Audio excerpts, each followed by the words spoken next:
Assalamualaikum warahmatullahi wabarakatuh. Salam sejahtera bagi kita semua. Shalom, Om Swastiastu, Namo Buddhaya, dan salam kebajikan. Halo teman-teman, apa kabar semua? Semoga dalam keadaan baik ya. Terima kasih kepada Bapak Rudi Kurniawan selaku dosen pengampu mata kuliah Etika Bisnis dan Profesi yang telah memberikan kelompok kami, yakni kelompok 6, untuk membahas terkait salah satu chapter materi, yaitu Kode Etik Profesi Menuju Era Global. Baiklah, untuk pembahasan kali ini akan dilakukan oleh saya sendiri, Kevin Firmansyah, kemudian ada 4 rekan saya yaitu Anim, Andini Nerviani, Eka Yoniasi, dan Saimi Ali. Baiklah, kita langsung saja pada pokok pembahasan yang akan dibahas. Adapun pokok pembahasan yang pertama adalah ketertinggalan pengembangan profesi akuntan dalam menunjang kesatuan ekonomi global. Kemudian, kita juga akan menyinggung tentang kode etik profesi akuntan yang berlaku di Amerika Serikat dan juga Kanada, serta kode etik yang diperkenalkan oleh International Federation of Accounts atau disingkat dengan IFAC, serta standar akuntansi yang dikeluarkan oleh International Federation of Accounts dalam mendukung kesatuan ekonomi. Nah, di sini saya Kevin Firmansyah dengan nomor induk B1031221040 sebagai pemateri pertama akan membahas terkait apa saja tantangan profesi akuntan dalam era global. Nah, seperti yang kita ketahui bahwasannya kemajuan iptek telah ikut mendorong perkembangan ekonomi suatu negara menjadi ekonomi global atau dunia. Namun, sayangnya dalam era global tersebut tak sedikit menimbulkan adanya permasalahan ekonomi yang kami khususkan di sini adalah permasalahan dalam accounting. Adapun tantangan profesinya adalah yang pertama, setiap negara masih mempunyai prinsip akuntansi dan standar audit tersendiri.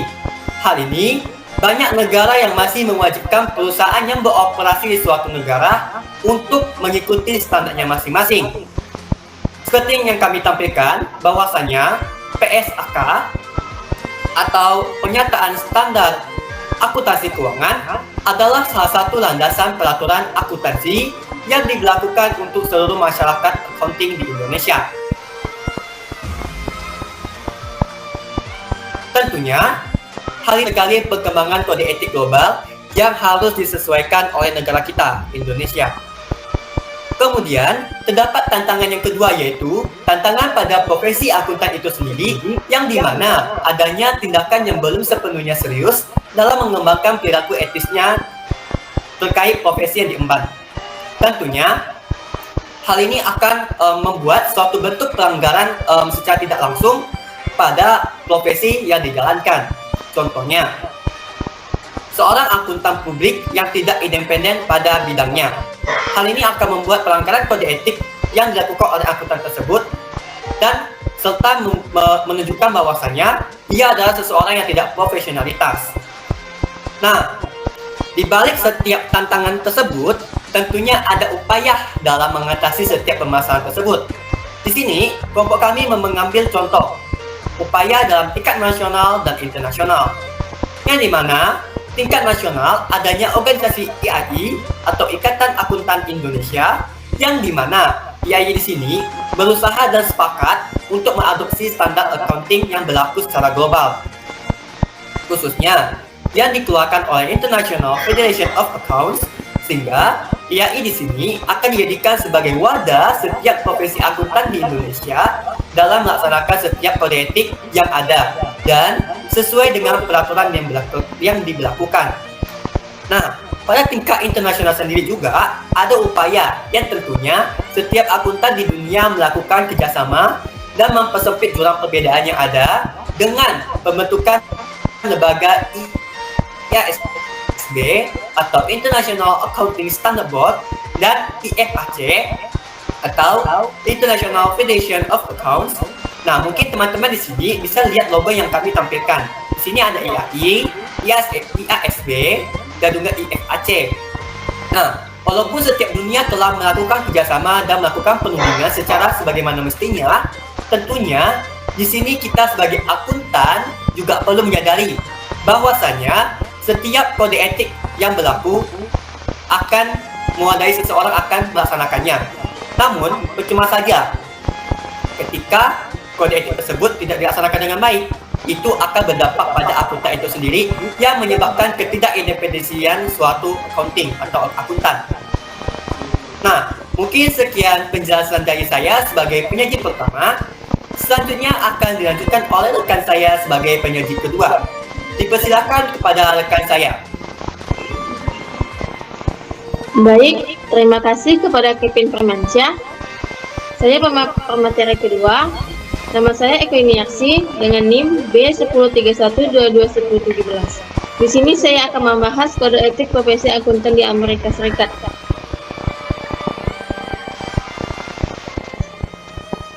Manfaat kode etik profesi, motivasi, yaitu dapat memberikan motivasi melalui tekanan dari rekan sejawat, pressure dengan memelihara seperangkat harapan perilaku yang diakui umum harus dipertimbangkan dalam proses keputusan. Yang kedua, pedoman, ialah lebih stabil tentang benar atau salah daripada mengandalkan kepribadian manusiawi atau keputusan yang bersifat ADHOC. Yang ketiga, tuntutan, yaitu terutama dalam menghadapi situasi yang abu-abu, ambiguous situation. Yang keempat, mengawasi, ialah menuntun perilaku employees, namun dapat juga mengawasi kekuasaan autokrasi atasan employees. Tanggung jawab, yaitu sosial perusahaan itu sendiri. Yang keenam, pribadi, yaitu untuk kepentingan bisnis itu sendiri. Kalau bisnis tidak mau mengawasi perilaku dirinya sendiri, maka pihak lain dapat tidak mengawasinya. Bagaimana dengan kode etik yang berlaku di Amerika Serikat? Prinsip-prinsip etika American Institute of Certified Public Accounts (AICPA). Tanggung jawab berhubungan dengan kewajiban dan sesuatu yang dipikul. Yang kedua, kepentingan publik mengutamakan komitmen. Yang ketiga, integritas mengutamakan keyakinan publik. Yang keempat, objektivitas dan independensi tidak memihak. Yang kelima, kehati-hatian mengikuti standar akuntansi. Yang keenam, ruang lingkup dan sifat jasa mengikuti prinsip kode perilaku profesional dan menetapkan target jasa. Prinsip aturan etika AICPA 101, independensi akan dipengaruhi oleh beragam transaksi, hubungan dan kepentingan termasuk kepentingan finansial.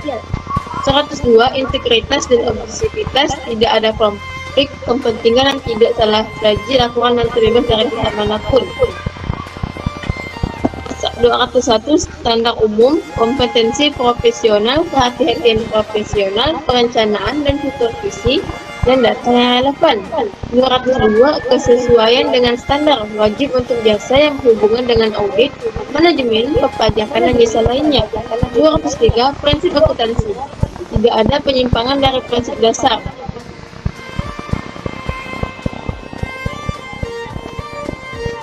301, informasi klien rahasia tidak boleh diungkap tanpa persetujuan, kecuali untuk perkara pengadilan dan tidak boleh untuk kepentingan pribadi suatu pihak. 302, fee kontingen tidak boleh dilakukan audit oleh pihak internal. 501, tindakan mendiskreditkan, tidak boleh diskriminasi, kekerasan dan penyimpangan dari standar aturan pemerintah. 502, advertensi dan solisitasi, tidak boleh memasukkan menipu dalam hal accounting. 503, komisi dan kerujukan, tidak boleh melakukan audit, pemeriksaan informasi kecuali memerlukan pengungkapan. 505, berbentuk dan nama organisasi, diizinkan kepemilikan minoritas dan CPA dengan syarat mengikuti kode etik CPA.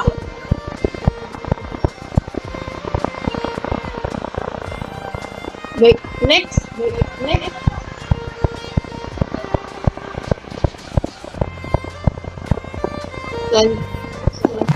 Terima kasih kepada Eka Yuniarsi. Di sini saya akan membahas kode etik Kanada. Sebelum masuk ke materi ketiga, ada beberapa informasi tambahan bahwasannya pemerintah Amerika Serikat mengeluarkan undang-undang dengan nama Sarbanes-Oxley Act atau yang disingkat SOX. SOX sebenarnya adalah untuk melindungi investor melalui peningkatan keakuratan dan kepastian pengungkapan dalam laporan keuangan perusahaan. SOX mewajibkan seperangkat perubahan dalam laporan keuangan perusahaan korporat governance untuk perusahaan yang sudah go publik. Sedangkan fokus utama dari SOX adalah meningkatkan integritas proses audit pada perusahaan yang sudah go publik dan kelayakan laporan keuangan yang sudah diaudit.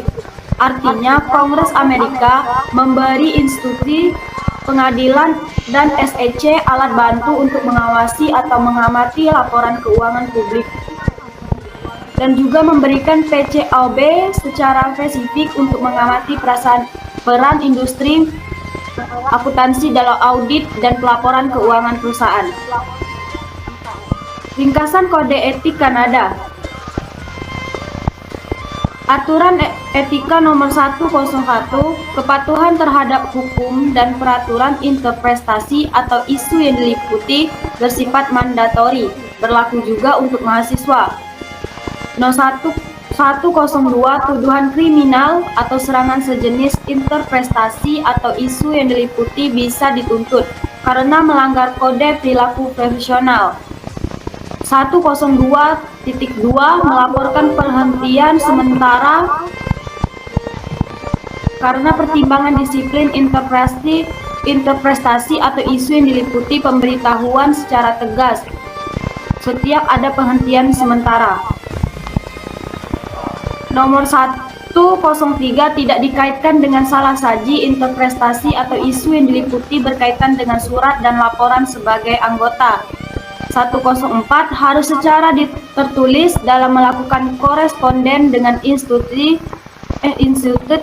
standar-standar yang mempengaruhi kepentingan publik, interpretasi atau isu yang diliputi berhubungan dengan laporan yang dilaporkan berdasarkan keadaan lapangan.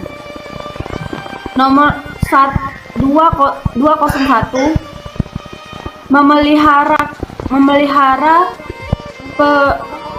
reputasi baik profesi dan kemampuan melayani publik interpretasi atau isu yang diliputi berhubung dengan profesionalitas seorang akuntan.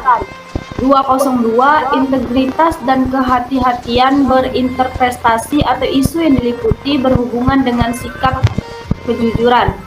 203 memelihara kompetensi profesional interpretasi atau isu yang diliputi berhubungan dengan kemampuan seorang akuntan. 203.2 kerjasama dalam penyelidikan dan investigasi interpretasi atau isu yang diliputi bekerja sama dengan petugas yang ditunjuk oleh institut. 204 independensi dan objektivitas interpretasi atau isu yang diliputi berhubungan dengan pengungkapan secara tertulis setiap data tanpa ada yang ikut campur. 205 pernyataan palsu atau menyesatkan interpretasi atau isu yang diliputi berkaitan dengan surat, laporan keuangan, salah saji, ketidakpatuhan, dan penghilangan. 206 kepatuhan dengan standar profesional berinterpretasi atau isu yang berliputi hubungan dengan prinsip akuntansi berterima umum. 207 tidak ada imbalan yang tidak diotorisasi interpretasi atau isu yang diliputi berhubungan dengan atasan ataupun klien. 208 memelihara kerahasiaan informasi tentang urusan klien. Interpretasi atau isu yang diliputi tidak ada pengungkapan kecuali seizin klien, tidak boleh disalahgunakan. 210 konflik kepentingan interpretasi atau isu yang diliputi tidak ada tugas yang mengandung konflik. 211 kewajiban melapor pelanggaran anggota mahasiswa, pelamar atau firma interpretasi atau isu yang diliputi tentang aturan etika berkaitan dengan reputasi usaha. 212 menangani dana trust dan kekayaan lain interpretasi atau isu yang diliputi sesuai dengan pencatatan usaha dipisah. 213 tidak boleh ada kegiatan yang melanggar hukum interpretasi atau isu yang diliputi berkaitan dengan asosiasi orang-orang, nama, atau jasa-jasa. 214 penawaran interpretasi atau isu yang diliputi diminta untuk klien setelah dapat informasi. 215 V kontingent interpretasi atau isu yang diliputi tidak diizinkan kecuali kondisi spesifik. 216 tidak ada konotasi interpretasi atau isu yang diliputi tidak dibolehkan selain kegiatan usaha. 217 pembatalan advertensi interpretasi atau isu yang diliputi tidak boleh berbohong bertentangan dengan kesan tidak baik tentang integritas. 218 penahanan dokumen dan kertas kerja interpretasi atau isu yang diliputi untuk periode yang masuk akal. 302 penerimaan penugasan bila ada auditor penanggung jawab sebelumnya interpretasi atau isu yang diliputi terkait hal-hal yang tidak boleh ditanyakan. 303 kerjasama dengan pengganti interpretasi atau isu yang diliputi diperlukan jika ada permintaan tertulis. 304 penugasan bersama interpretasi atau isu yang diliputi melaksanakan kerjasama dengan orang lain. 305 komunikasi penugasan khusus dengan auditor sebelumnya interpretasi atau isu yang diliputi berkaitan dengan komunikasi dua arah yakni auditor dan akuntan. 306 tanggung jawab dalam penugasan khusus interpretasi atau isu yang diliputi tidak boleh ada tindakan yang mencemarkan posisi akuntan lainnya. 401 nama kantor interpretasi atau isu yang diliputi selera yang baik ditujui instruksi tidak memuji diri. 404 tanggung jawab yang membawa corak model tertentu interpretasi atau isu yang diliputi akuntan harus menggunakan publik akuntan, tidak boleh beroperasi paruh waktu dan harus di bawah tanggung jawab oleh berlisensi. 405 asosiasi dengan firma interpretasi atau isu diliputi minimal satu partner yaitu karteret akuntan. 406 tanggung jawab untuk non-anggota interpretasi atau isu yang diliputi tanggung jawab akan kegagalan. 407 bisnis dan praktik terkait interpretasi atau isu yang diliputi penerapan atau implementasi kode etik. 408 asosiasi dengan non-anggota dalam praktik umum interpretasi atau isu yang diliputi hanya memelihara reputasi profesi yang baik dalam mematuhi kode etik. 409 kantor perwakilan interpretasi atau isu yang diliputi tidak dijalankan jika hanya satu anggota. 410 praktik berbentuk perseroan interpretasi atau isu yang diliputi dilarang kecuali dalam kondisi khusus. 501 pendirian dan pemeliharaan interpretasi atau isu yang diliputi harus memiliki yang dipandang perlu menurut kode etik. Penegakan kebijakan prosedur interpretasi atau isu yang diliputi diperlukan kode perilaku anggota firma. 503 asosiasi dengan firma interpretasi atau isu yang diliputi minimal satu partner yaitu karteret akuntan. Mungkin sekian penjelasan dari saya. Selanjutnya akan dijelaskan oleh Saimi Ali.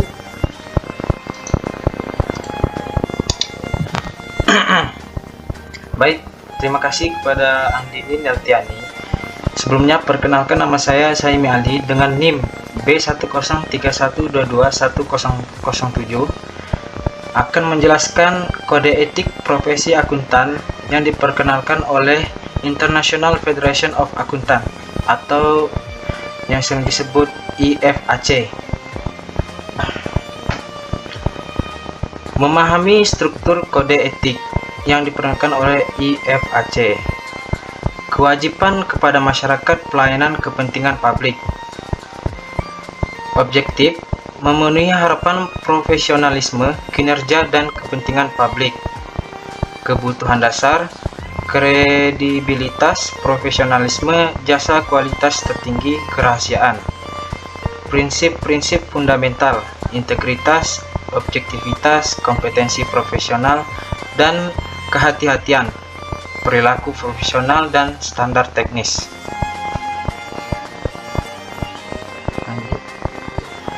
Memahami kerangka dasar kode etik untuk melakukan penilaian yang bijak. Independensi pikiran dan penampilan, integritas, objektivitas, escape time profesional, penilaian, melindungi kepentingan publik dan jasa profesional kepada klien. Next. Proses menjamin independensi pikiran dan independensi penampilan. Ada dua bagian yang harus diketahui. Yang pertama, identifikasi dan evaluasi keadaan dan hubungan yang menciptakan ancaman terhadap independensi, kepentingan pribadi, review diri, advokasi keakraban, serta intimidasi. Yang kedua, eliminasi ancaman atau kurangi sampai ke tingkat yang dapat diterima dengan menerapkan pengamanan profesi, legislasi, regulasi di dalam klien, di dalam firma. Next. Pengamanan untuk mengurangi risiko situasi konflik kepentingan. Yang pertama, pengamanan melalui profesi, legislasi, dan regulasi. Persyaratan pendidikan, pelatihan, dan pengamanan, pendidikan berkelanjutan, standar profesional, pemantauan, dan proses disiplin, review eksternal atas sistem kontrol kualitas firma, legislasi yang berhubungan dengan ketentuan independensi firma. Yang kedua, pengamanan di dalam klien. Penunjukan auditor disetujui oleh pihak selain manajemen. Klien mempunyai staf yang kompeten untuk mengambil keputusan. Kebijakan dan prosedur yang menekankan komitmen klien untuk menyajikan pelaporan keuangan yang wajar. Prosedur internal untuk menjamin pilihan objektif dalam mengawasi perikatan bukan penjaminan. Suatu struktur tata kelola perusahaan seperti komite audit yang dapat memberikan pandangan dan komunikasi tepat mengenai jasa yang diberikan firma. Yang ketiga, pengamanan yang menyangkut sistem dan prosedur di dalam firma. Kepemimpinan yang menekankan pentingnya independensi dan harapan jasa atau tindakan demi kepentingan publik. Kebijakan dan prosedurnya mengimplementasikan dan memantau pengawasan atas perikatan penjaminan. Kebijakan independensi yang terdokumentasi menyangkut identifikasi dan evaluasi atas ancaman independensi, penerapan pengamanan untuk mengeliminasi atau mengurangi ancaman sampai tingkat yang dapat diterima.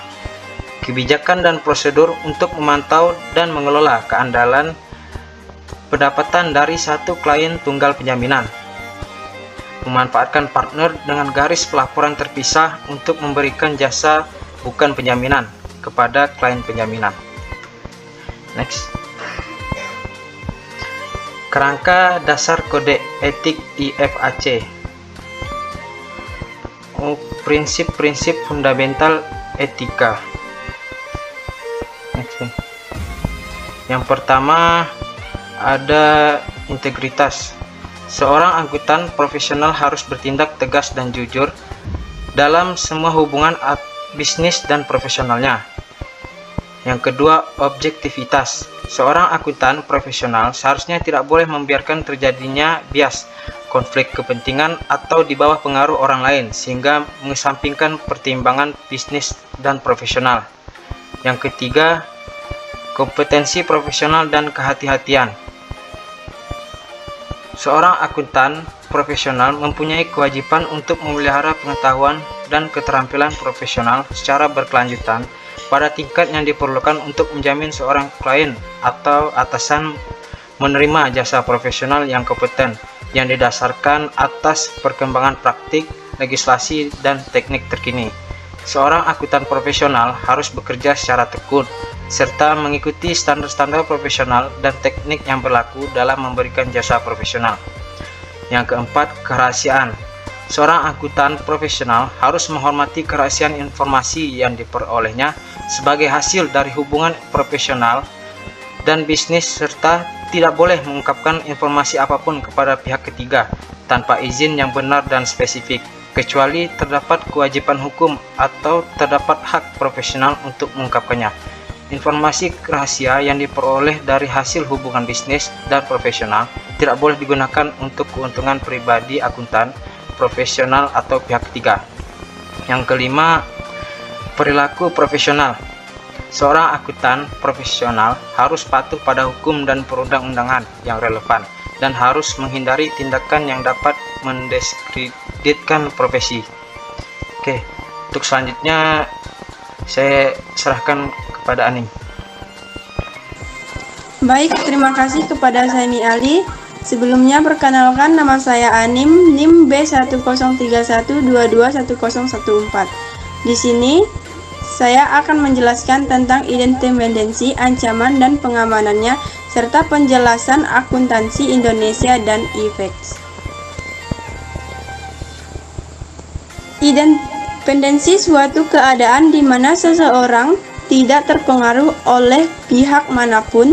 Independensi adalah sesuatu yang tidak dapat dinegosiasi bila seseorang akuntan ingin tetap menjaga citra profesinya.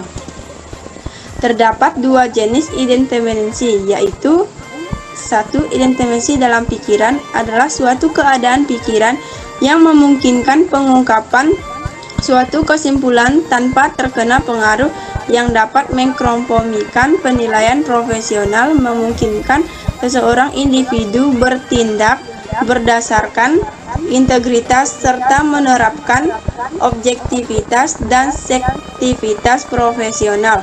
Yang kedua, independensi dalam penampilan adalah penghindaran fakta dan kondisi yang sedemikian signifikan sehingga pihak ketiga yang paham dan berpikir rasional dengan memiliki pengetahuan akan semua informasi yang relevan termasuk pencegahan yang diterapkan akan tetap dapat menarik kesimpulan bahwa sektivisme profesional, objektivitas, dan integritas anggota firma atau tim penjamin asuransi tim telah dikompromikan.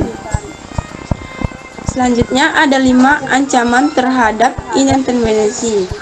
Pertama, kepentingan diri atau self-interest. Kedua, review diri. Ketiga, advokasi. Yang keempat, kekerabatan. Dan kelima, intimidasi.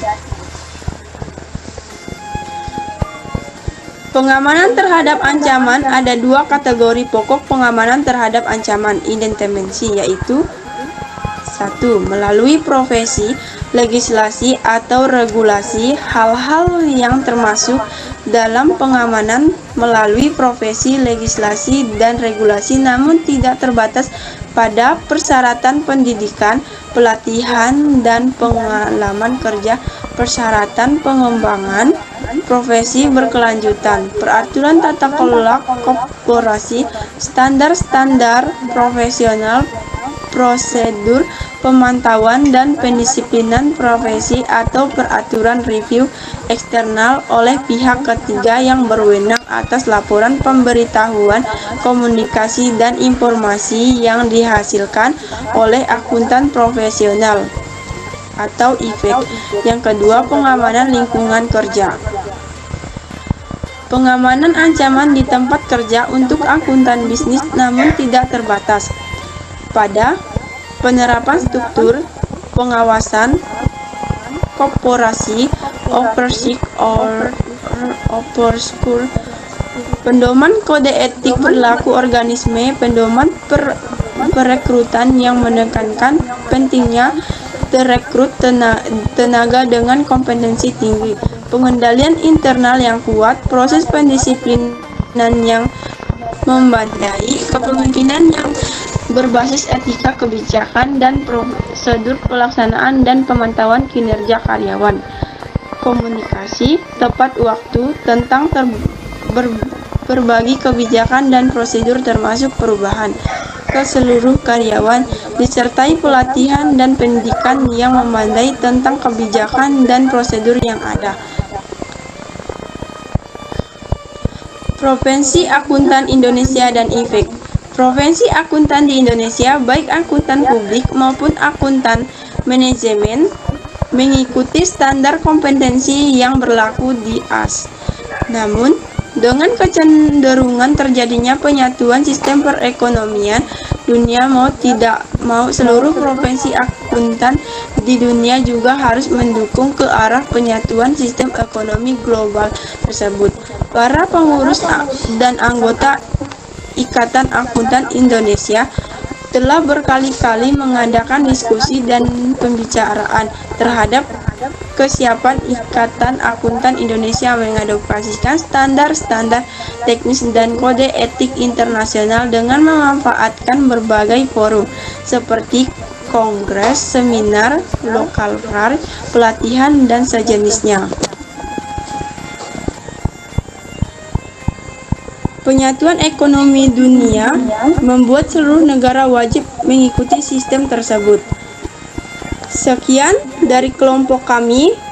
Mohon maaf jika ada kata-kata yang kurang berkenan. Semoga apa yang disampaikan oleh kelompok kami dapat bermanfaat bagi kita semua. Terima kasih.